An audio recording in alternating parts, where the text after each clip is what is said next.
Good afternoon, student. Today we are study about solution. Chapter 2, solution. General introduction of solution. First of what is solution? A homogeneous mixture of two or more pure non-reacting substance where composition can be varied within certain limits. है ना, दो या दो से अधिक substance जो एक दूसरे से रिएक्शन नहीं करते हैं वे भी एक दूसरे में क्या होते हैं, होमोजेनस मिक्सचर बनाते हैं, समाहित हो जाते हैं, ये सॉल्यूशन कहलाता है। सॉल्यूशन में हम देखेंगे टू कंपोनेंट्स हैं, एक फर्स्ट है सॉल्यूट, सेकंड सॉल्वेंट। अगर टू कंपोनेंट हैं सॉल्यूशन में तो इस तरह सॉल्यूशन बाइनरी सॉल्यूशन कहलाएगा। The solution consisting of two components is called binary solution, three components is called trinary solutions and four component is called quaternary solution। Four component involve हो गए, one solvent and three solutes, तो quaternary solution में convert हो जाता है। The solution which the physical state of solution responsible is called the solvent. Solution का जो physical state होता है जिस पर वो सॉल्यूशन बेस्ड होता है वे सॉल्वेंट होगा। जैसे अगर हम फॉर एग्जांपल में देखें तो NaCl dissolve in water, NaCl dissolve in water में NaCl जिसकी जो कंपोनेंट है वो लेस क्वांटिटी में है वो आपका सॉल्यूट हो गया, और जो मोर देन क्वांटिटी में बेस्ड है वो आपका क्या हो जाएगा, सॉल्वेंट कहलाता है। फिर एक्वस और non aqueous solution. Solution in water are called aqua solution. अगर सॉल्यूशन किस में प्रिपेयर हुआ है, वाटर में प्रिपेयर हो रहा है तो एक्वा सॉल्यूशन है। And the solution in which water is not, water absent है।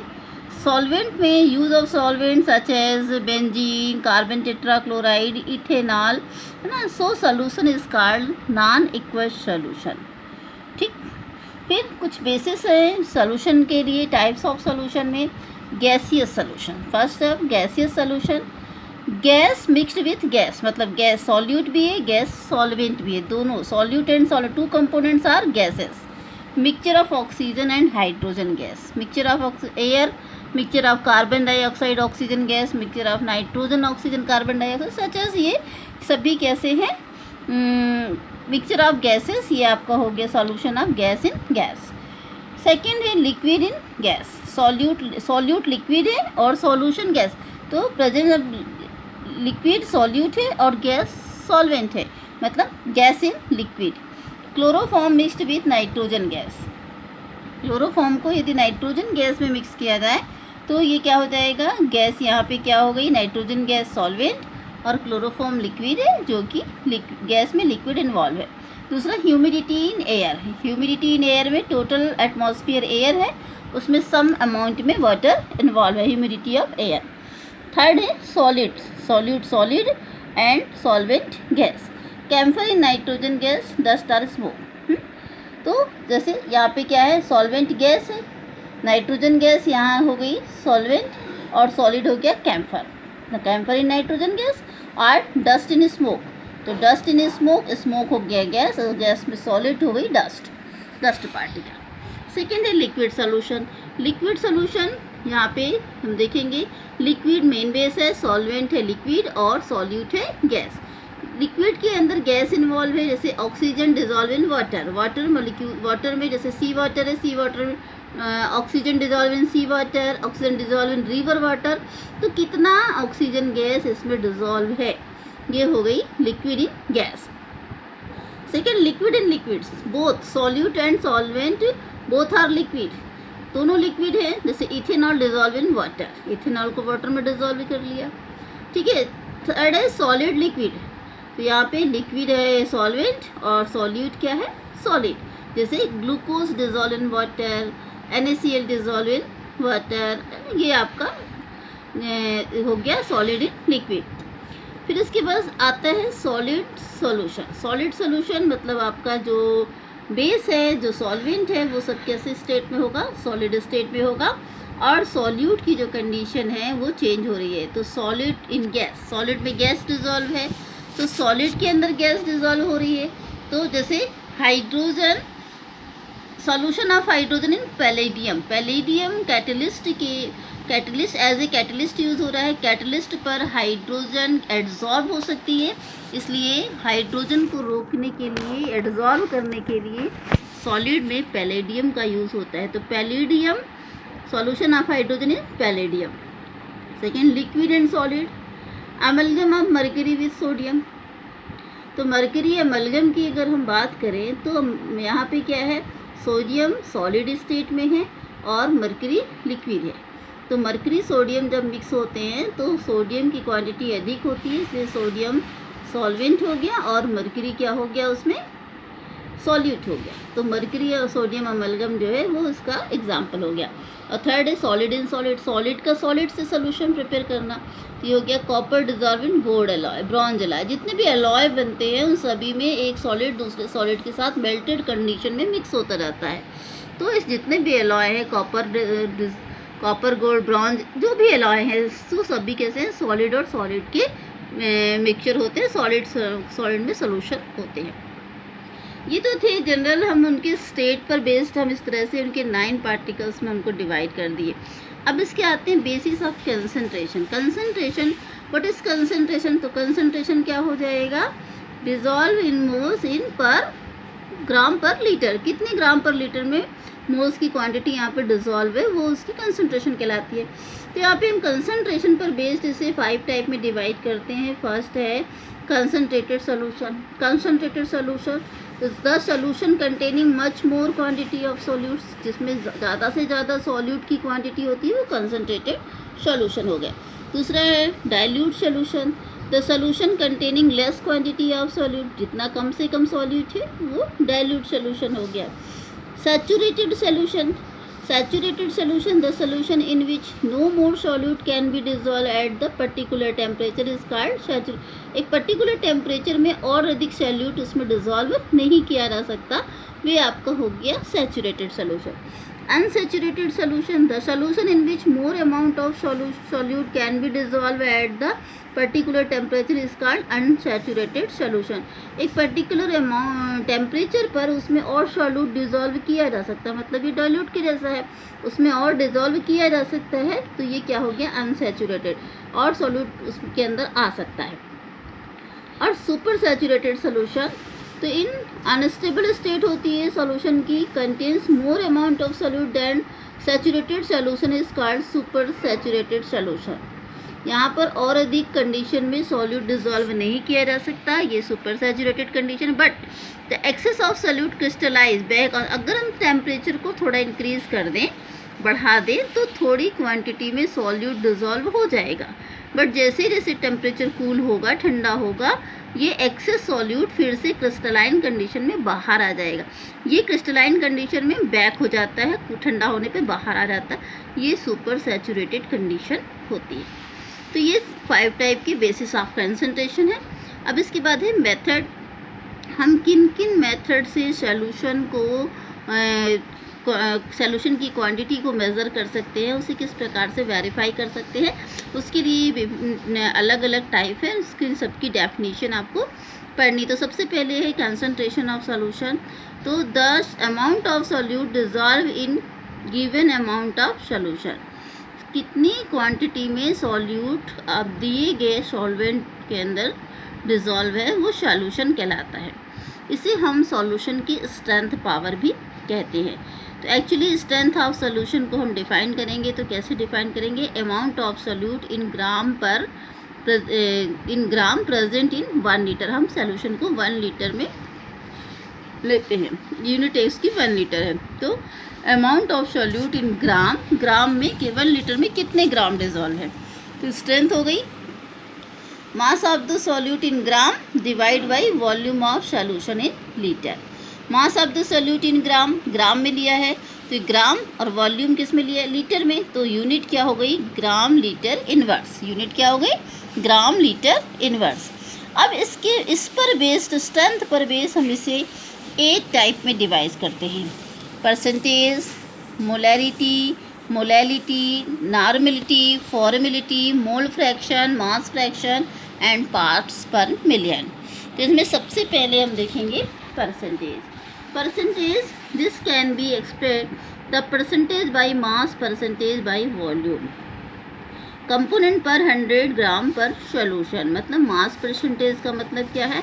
मास परसेंट कंपोनेंट का मतलब है कि मास of the component in solution divide by total mass of the solution. Mass of the component in solution, अब component 2 component है यहाँ पे, first है solute and solution, solute and solution. अब यदि हम इस प्रकार से डिवाइड करते हैं कि हम सॉल्यूशन को हम मास of solution W A, mass of solvent, अगर हम सॉल्वेंट के लिए मास ऑफ सॉल्वेंट क्या लिखते हैं? WA, और मास ऑफ सॉल्यूट को क्या लिखते हैं? WB। तो अगर सॉल्यूशन जो है, सॉल्यूशन को हम लिखते हैं WA एंड सॉल्यूट को लिखते हैं WB। तो मास ऑफ कंपोनेंट इन, कोई भी एक कंपोनेंट हम सॉल्यूशन से ले रहे हैं, मान लो हमने सॉल्वेंट के लिए ले रहे हैं mass of solvent, mass of solvent के लिए ले रहे हैं, तो ये एक ही वैल्यू हो गई। तो WA total mass of solution, मतलब WA plus WB total solution into 100। अगर मास परसेंटेज हम किसके लिए ले रहे हैं? सॉल्यूट के लिए ले रहे हैं, मास परसेंटेज ऑफ सॉल्यूट के लिए ले रहे हैं, तो सॉल्यूट क्या हो गया? WB। तो WB divide by total solution, WA plus WB into 100। तो first component A and second component B, ये निकल गया mass percentage of component A and mass percentage of component B। Next है volume of percentage. Volume of percentage, तो volume किसका ज़्यादा होता है? सॉल्यूशन में सॉल्वेंट का वॉल्यूम ज़्यादा होता है। तो volume of component in solution, total volume of solution, मतलब volume of component in solvent VA divide by total volume of solution into 100। तो VA solvent, volume of solvent, VA पर total volume, solvent plus solute, VA plus VB into 100। इससे क्या measured हो जाएगा? Volume percentage component किसका? Solvent का। ठीक है। इसके बाद नेक्स्ट आता है मोलैरिटी। मोलैरिटी में होता है the number of moles. Molarity means the number of moles represented by M, capital M। तो molarity is equal to number of moles of solute divide by volume of solution in litre. Number of moles of solute divide by volume of solution in litre. अब number of moles of solute को हम क्या बोलेंगे? Mass of solute in gram divide by molar mass of solute. तो 2 type से हम निकालते हैं। फर्स्ट तो mass of solute in gram में कितना मेजरमेंट है और उस ग्राम में कितने मोल्स इन्वॉल्व हुए हैं, तो मोलर मास ऑफ सॉल्यूट, मतलब ये आपकी जो वैल्यू हो जाएगी ये हो गई mass of solute in gram WB, और मोलर मास ऑफ सॉल्यूट क्या हो गई? MB। Molar mass of solute क्या हो गई? MB। तो यहाँ पे जो वैल्यू हो जाएगी वो आपकी क्या हो जाएगी? WB upon molar mass MB into volume in litre, V in litre into 1000। तो इससे हम निकालते हैं किसकी वैल्यूटी? मोलैरिटी। किसकी वैल्यू निकालते हैं? मोलैरिटी की। तो मोलैरिटी के लिए डेफिनेशन क्या हो जाएगी? A solution having molarity equal to the unit is called molar solution. Is called molar solution. किसकी इक्वल होती है? Molar solution. मोलर सॉल्यूशन मतलब मोलर सॉल्यूशन मीन्स हो जाएगा number of moles dissolve in 1 litre. Number of moles dissolve in 1 litre. Suppose कीजिए अगर आपकी, जैसे मान लीजिए आपने यहाँ पर हमने लिखा 4 ग्राम NaOH dissolve in 100 cc। 100 cc solution है, सॉल्वेंट की जो क्वांटिटी है वो 100 cc है, जिसमें 4 ग्राम NaOH डिजॉल्व हुआ है। तो मोलैरिटी को यदि कैलकुलेट करना है तो यहाँ पे क्या हो जाएगा? ग्राम में मास कितना है, मतलब WB की वैल्यू 4 ग्राम है, और मोलर मास कितना है? मोलर मास निकाल लेंगे तो सोडियम के लिए 23 और ऑक्सीजन के लिए 16 और हाइड्रोजन के लिए 1। तो टोटल मोलर मास कितना हो गया? 40। नंबर ऑफ मोल्स कितने हो गए? 40। तो 4/40 इंटू 1/100। वॉल्यूम कितना है? 100। और कितने में है? 1 लीटर में, मतलब इंटू 1000। तो कितना आ गया? ये 1 m के बराबर। ये हो गई इसकी 1m इसकी मोलैरिटी हो जाएगी। सॉल्यूशन की मोलैरिटी कितनी हो गई? 1m। ठीक है, तो इस प्रकार से WB/MB इंटू 1000 से, या ये volume in present in litre into 1000 से हम मोलैरिटी को रिप्रेजेंट करते हैं, मोलैरिटी को काउंट करते हैं। सेकेंड है, मोलैरिटी जो है वो इन्वर्स होती है टेम्परेचर की, क्योंकि अगर हम मोलैरिटी को इंक्रीज़ करते जा रहे हैं तो टेम्परेचर डिक्रीज़ होगा, और टेम्परेचर इंक्रीज़ करेंगे तो मोलैरिटी डिक्रीज़ हो जाती है, ये रेसिप्रोकल होती है। फिर इसके बाद है फॉर्मेलिटी। सेकेंड है फॉर्मेलिटी। फॉर्मेलिटी का मतलब होता है फॉर्मूला। फॉर्मूला किसी कंपाउंड का क्या फार्मूला है, जैसे फार्मूला KCl है, फार्मूला NaCl है, फार्मूला Na2SO4 है। तो इस तरह से जो फार्मूले पर बेस्ड होती है वो फॉर्मेलिटी होती है। The number of gram formula mass of the solute dissolve in per litre of solution. 1 litre solution में कितने ग्राम फार्मूला डिजॉल्व हुए हैं वो फॉर्मेलिटी है। तो formality equal to gram formula mass of solute volume of solution in litre. अब formula mass of solute, तो formula mass of solute, तो फार्मूले में क्या होता है, तो फार्मूला में होता है, सबसे पहली कंडीशन होती है कि फार्मूले आयन से बनते हैं। किससे बनते हैं? आयन से बनते हैं। तो mass of ionic solute, mass of ionic solute, formula mass हम आयनिक सोल्यूट में निकालेंगे, कौन सा पॉजिटिव आयन है कौन सा नेगेटिव आयन है। तो mass of ionic solute in gram, ions कितने ग्राम में है, और divide by gram formula mass of solute. तो ग्राम फार्मूला मास ऑफ सोल्यूट, तो फार्मूला के आधार पर कितने ग्राम वहाँ पर इन्वॉल्व हुआ है, और वॉल्यूम इन लीटर। तो यहाँ पे भी ये जो वैल्यू हो जाएगी ग्राम में है। तो ग्राम में मान लो हमने KCl के 2 ग्राम लिए, 2 ग्राम KCl है, तो 2 ग्राम KCl है तो WB तो कितनी हो गई? 2 ग्राम। अब KCl का फार्मूला मास निकालना है, ग्राम फार्मूला मास मतलब मोलर मास निकालना है फार्मूले के आधार पर। अब मान लो KCl है तो पोटेशियम का कितना हो गया, तो पोटेशियम हो गया 40 प्लस पोटेशियम हो गया 39 प्लस क्लोरीन हो गया कितना 35.5। इन दोनों वैल्यू को ऐड कर दिया तो यहाँ पे इसका क्या निकल गया, मोलर मास। MB की वैल्यू आ गई इंटू B, वॉल्यूम लीटर में कितना लीटर इसका वॉल्यूम है। तो इस प्रकार से हम जब फॉर्मूले के बेस और आयन के बेस में जब वैल्यू को काउंट करते हैं तो ये ग्राम फार्मूला मास, और इसकी जो फार्मूला मास पर लीटर, ग्राम फार्मूला मास पर लीटर इसकी यूनिट हो गई। इसके बाद नेक्स्ट है मोलैलिटी। मोलैलिटी, जहाँ हम मोलैरिटी को नंबर ऑफ मोल में पढ़ रहे थे, तो यहाँ भी number of moles of solute divide by, किस में डिवाइड बाई होती है, ये weight of solvent in kg। वहाँ पे हमने लिया था वेट ग्राम पर लीटर में, कितने 1 लीटर में, यहाँ पर हमको लेना है kg में। तो weight of solvent in kg, तो mass of solute in gram, molar mass of solute into mass of solvent पर किलोग्राम, पर लीटर की जगह क्या हो गया, पर किलोग्राम। तो फॉर्मूला क्या हो गया, मास ऑफ सॉल्यूट हो गया WB, mass of molar mass of solute हो गया MB। तो WB/MB इन, और मास ऑफ सॉल्वेंट किस में हो गया, मास ऑफ सॉल्वेंट WA जो कि किस में है, kg में है। तो WA इन ग्राम या WA इन kg इंटू 100। अब मान लो यहाँ पे इसको हम WA को ग्राम में लिखते हैं इंटू 1000 मतलब 1000 gram is equal to 1 kilogram के इक्वल हो गया। अब मान लो हमने 20 ग्राम लिया तो 20 यहाँ पे हो गया, 1000 से मल्टीप्लाई हो गया।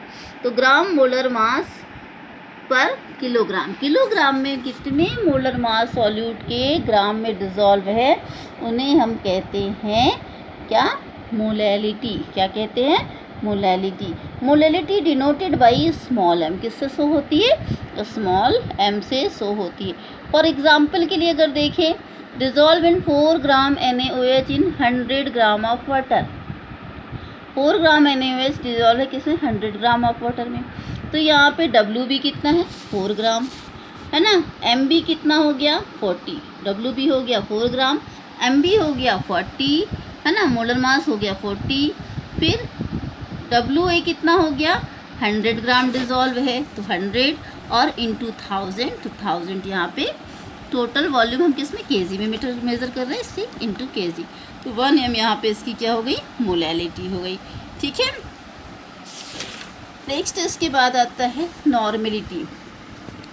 Normality it is the number of gram equivalents of dissolve in per litre of solution. 1 litre solution में कितने ग्राम इक्विवेलेंट वेट डिज़ोल्व है। अब what is the equivalent weight, gram equivalent weight आपका यहाँ पे सॉल्यूट का डिज़ोल्व होना चाहिए किस में, 1 लीटर में।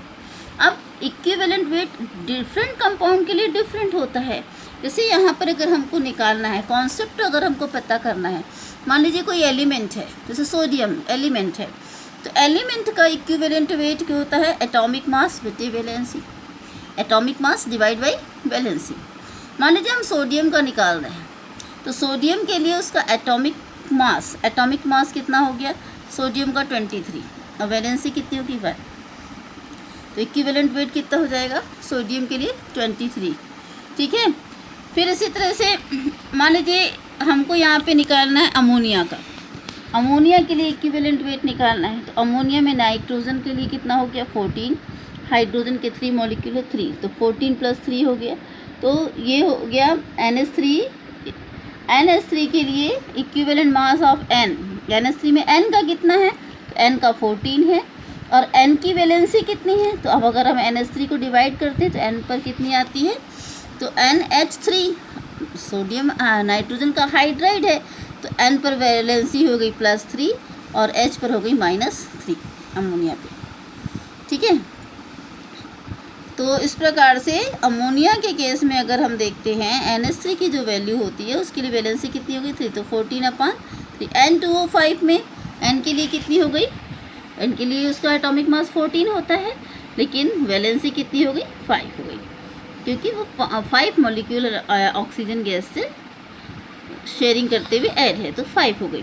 तो इक्विवेलेंट मास ऑफ आयन के लिए हो जाता है, अगर जैसे ये आयन है SO4 आयन के लिए निकालेंगे तो टोटल इसका कितना इक्विवेलेंट मास है 96, SO4 के लिए कितना है 96, और आयन कितना है -2, तो आयन की वैलेंसी कितनी हो गई, चार्ज ऑफ आयन क्या हो गए 2, प्लस माइनस में नहीं लेना है, ओनली 2। उसी प्रकार से अगर हम निकालते किसी बेस का, मोनोबेसिक एसिड है जैसे HCl के लिए HCl का मोलर मास कितना हो गया 36.5, Cl के लिए 35.5 और हाइड्रोजन के लिए 1, तो टोटल हो गया 36.5। और इसके बाद क्या है, number of replaceable hydrogen atom, तो कितने हाइड्रोजन रिप्लेस होंगे यहाँ से 1 रिप्लेस होगा, तो डिवाइड बाई 1। H3PO2 में टोटल जो मोलर मास है 66 है, और कितने हाइड्रोजन यहाँ पे रिप्लेस हो सकते हैं, तो अगर हम देखें H3PO2 तो फॉस्फेट के लिए +3 है, हाइड्रोजन के लिए सिर्फ 3, और हर हाइड्रोजन पर कितने हर हाइड्रोजन के लिए जो उसकी बेसिडिटी कितनी है 1 है, इसलिए डिवाइड बाई 1, हाइड्रोजन ऐड है तो डिवाइड बाई 1। ठीक है, तो इस प्रकार से अलग अलग कंपाउंड के लिए इक्विवेलेंट मास को हमको निकालना है। तो नॉर्मेलिटी को अगर हम पढ़ रहे हैं तो नंबर ऑफ, हम यहाँ पे क्या पढ़ेंगे, मास of solute, gram equivalent mass of solute into volume in litre. अब मास ऑफ सॉल्यूट WB है, gram equivalent mass of solute तो GEMB, gram equivalent mass of solute into VL, valency in litre. तो WB GEMB into volume इन 100 में निकाल रहे, 1000 में निकाल रहे, कितने में निकाल रहे, और into divide by into 100, sorry into 1000। So number of milli equivalent solute और volume of solution in milli, तो हमको मिली इक्विवेलेंट में निकालना, वॉल्यूम ऑफ लीटर में निकालेंगे, तो ये हो गई normality, denoted by capital N। किससे शो करते हैं, कैपिटल N से शो करेंगे यहाँ पे।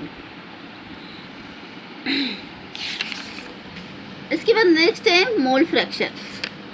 Mole fraction it is the ratio of number of mole of one component to the total number of moles of all the component in the solution is denoted by x। Mole fraction अगर यहाँ पे हम देखें तो 2 components हैं, एक first solvent है और सेकंड सॉल्यूट है। अगर हम देखें कि सॉल्वेंट के लिए मोल फ्रैक्शन को हम शो करते हैं XA से, और सॉल्यूट के लिए XB से। सॉल्वेंट के लिए अगर हम देखें तो dissolve in number of moles कितना है, Na है, और सॉल्यूट के लिए नंबर ऑफ मोल्स Nb है। तो यहाँ पर मोल फ्रैक्शन सॉल्वेंट के लिए XA is equal to number of moles Na divide by total number of moles Na plus Nb, है ना। उसी प्रकार सॉल्यूट के लिए XB और उसके बाद solute in solution, total solute in solution Na plus Nb। तो XA plus XB is equal to क्या हो जाएगा, Na plus NB Na plus NB। आपने यहाँ पे एलसीएम ले लिया Na प्लस NB, तो टोटल वॉल्यूम क्या हो गया, Na प्लस NB अपन Na plus NB is equal to 1। तो XA plus XB is equal to 1, तो XA is equal to 1 minus XB। तो यहाँ से हम मोल फ्रैक्शन को निकालेंगे। अब मास फ्रैक्शन के लिए क्या हो जाएगा, the ratio of mass of component to total mass of solution. Mass of component हो गया आपका WA, एक के लिए WA, सेकंड के लिए WB, सॉल्वेंट के लिए WA एंड सॉल्यूट के लिए WB। तो मास ऑफ फ्रैक्शन XA, तो WA upon WA plus WB। Mass of fraction XB is equal to WB upon WA plus WB। इससे हम सेम जैसे मोल फ्रैक्शन है वैसे मास फ्रैक्शन। फिर पार्ट्स पर पीपीएम वैल्यू तब measured की जाती है जब हमारे पास जो सॉल्वेंट है उसकी क्वांटिटी बहुत ज़्यादा मिलियंस में है, मिलियंस पार्ट्स मिलियन में है।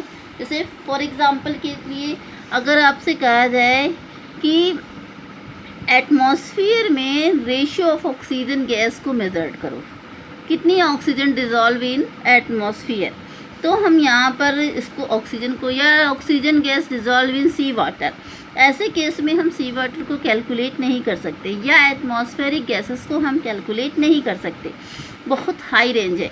इसलिए हम यहाँ पे उसकी वैल्यू को पीपीएम वैल्यू में मेजर्ड करते हैं।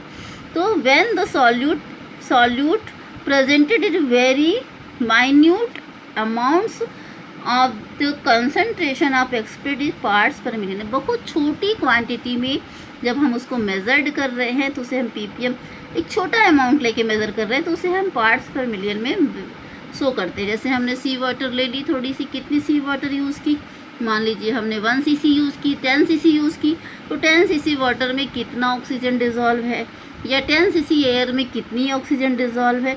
यदि इस वैल्यू को हम एक छोटे अमाउंट में कैलकुलेट कर रहे हैं तो हम ये मान लेते हैं कि पूरा एटमॉस्फेयर में उतनी ही मात्रा है, और उस तरह से हम जब उसको कैलकुलेट करते हैं तो उसे पीपीएम वैल्यू कहते हैं। Ppm of component a solvent, mass of component A total mass of solution into 10 to the power 6, मतलब मिलियंस 10 to the power 6।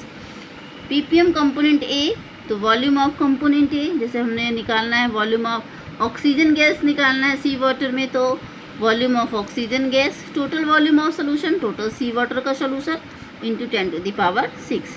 यहाँ पे एक एग्जांपल भी दिया, suppose additive of public supply water contain about 3 into 10 to the power -3 gram of chlorine, the mass percentage of chlorine, इतना water supply होता है जिसमें क्लोरीन डिज़ोल्व है, तो कितनी क्लोरीन डिज़ोल्व है, तो हम उसको निकाल रहे हैं 3 into 10 to the power -3 divide by 1000 ml में हमने निकाल लिया इंटू 100 या 100 cc में निकाल लिया, तो इसकी जो ये वैल्यू आ रही है कि किस में आ रही है, पीपीएम वैल्यू में आ रही है। तो इस प्रकार से या सीधे सीधे आप लिख सकते हो 3 into 10 to the power -3 into 10 to the power -6 divide by 1 litre. तो इस प्रकार से जो वैल्यू आती है उसे हम पीपीएम वैल्यू कहते हैं, जो अधिक क्वांटिटी की मेज़रमेंट है लेकिन उसको हम एक स्मॉल अमाउंट में कैलकुलेट करते हैं, और कैलकुलेट करके उसी वैल्यू को हम टोटल वैल्यू की इक्वल शो कर रहे हैं, वो आपकी वैल्यू हो गई पार्ट्स पर मिलियन। Okay class.